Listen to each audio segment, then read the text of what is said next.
तकरीबन 2 हफ्तों से जारी ईरान इसराइल जंग में मज़ीद तेज़ी आती जा रही है। इसराइल की तरफ से इस जंग का आगाज़ उस वक्त हुआ जब इसराइल ने ईरान के न्यूक्लियर साइंटिस्ट और हाई प्रोफाइल आर्मी ऑफिशियल्स को टारगेट किया, जिसके बाद ईरान ने जो इसराइल को जवाब दिया, इस पर पूरी दुनिया और ख़ुद इसराइल भी हैरान थे। इसराइल पर पैदर पे ईरानी बैलिस्टिक मिसाइल की बारिश शुरू हो गई। इसराइल ने तसव्वुर भी नहीं किया था कि ईरान इसको इस कदर ख़तरनाक जवाब देगा। इसराइल के 2 शहरों तल अवीव और हाइफा ईरान के निशाने पर थे। 70 से 75 सालों में इसराइल ने मशरिक़ वस्ता में अकेला सुपर पावर था। 55,000 फ़लस्तीनी और 15,000 बच्चे इसराइली जारियत का निशाना बने। दूर दूर तक इसराइल को चैलेंज करने वाला कोई मुल्क नहीं था। यहाँ इसराइल से एक मिस रीडिंग हो गई। इसराइल ने ईरान को अपने लिए बहुत बड़ा खतरा समझता था और फिर तारीख की भयानक गलती कर दी और फिर इसराइल की जानिब से ईरान के हाई ऑफिशियल्स को असैसिनेट। इसके बाद समझा गया कि शायद ईरान इस काबिल नहीं रहा और अब वो हथियार डाल देगा, लेकिन इससे बिल्कुल बरअक्स ईरान ने इसराइल से बदला लेने का ऐलान कर दिया। इससे पहले कि ईरान इसराइल से बदला लेता, ईरान ने अपने अंदर छुपे गद्दारों को तलाश किया और इनकी गिरफ्तारी के बाद इसके बाद इसराइल पर मिसाइलों से ऐसा हमला किया जिसकी उम्मीद अमेरिका और यूरोपीय यूनियन को भी नहीं थी। इसराइल का तमाम तरह डिफेंस सिस्टम नकारा करते हुए इसराइल के शहरों को चुन चुन कर निशाना बनाया। इसराइल जिसके डिफेंस सिस्टम को दुनिया का बेहतरीन डिफेंस सिस्टम समझा जाता था, ईरानी मिसाइल के सामने बेबस और नाकारा हो गए। इसराइल को इस कदर नुकसान हुआ जिसकी मिसाल 70 से 75 साल दौर की तारीख में नहीं मिलती।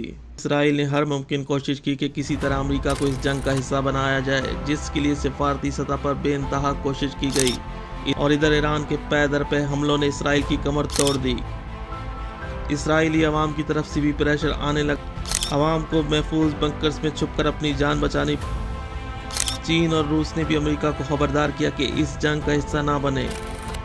इसके बाद डोनाल्ड ट्रंप ने ईरान को 2 हफ्तों का टाइम दिया, लेकिन ईरान की तरफ से किसी किस्म की जंग बंदी को नज़रअंदाज करते हुए लगातार इसराइल पर हमले जारी रखे हुए थे और फिर अमेरिका ने अपने B-52 बमबार को हाई अलर्ट पर रख दिया, जिसके बाद इस बीच ईरान को यकीन था कि अमेरिका ज़रूर हमला करेगा। ईरान ने भरपूर तैयारी के साथ अपने डिफेंस को यकीनी बनाया। ईरान का डिफेंस सिस्टम S-400 है जो इसे रशिया ने दिया था। इस वक्त ईरान की हिमायत में कोई भी मुल्क खड़ा नहीं हुआ। चीन और रशिया ने ईरान को हर तरह की मदद की आमादगी जाहिर की है। 22 तारीख की दरमियानी शब अचानक ये खबर आती है कि अमेरिका ने इसराइल के 3 न्यूक्लियर साइट्स को निशाना बनाया, जिसकी तबाही की वीडियो सोशल मीडिया पर सर्कुलेट की गई। अमेरिका ने अपने जदीद तरीन त्यारे B-52 बमबार को इस हमले में इस्तेमाल किया और दुनिया का ख़तरनाक बम का इस्तेमाल किया, जिसे MOP बम कहते हैं। तकरीबन 13,000 किलोग्राम का ये बम ज़मीन के अंदर 200 फुट नीचे जाकर तबाही करता है।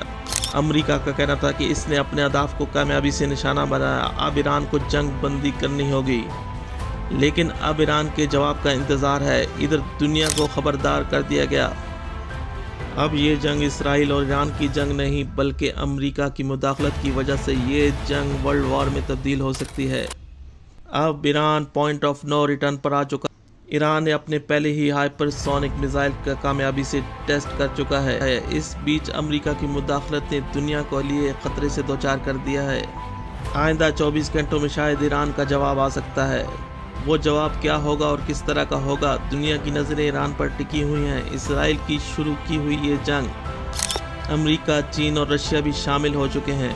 अब ये जंग किस तरफ जाएगी आने वाले दिनों में मालूम हो। इसराइल ने ईरान पर हमला करके अपने लिए खतरा तो पैदा किया ही है, बल्कि पूरी दुनिया के लिए तबाही का बाइस बनने जा रहा है। जो नुकसान इसराइल का हुआ है तो शायद ही कभी तारीख ने देखा हो। इसराइल के 2 शहर तल अवीव और हाइफा खंडर बन चुके हैं।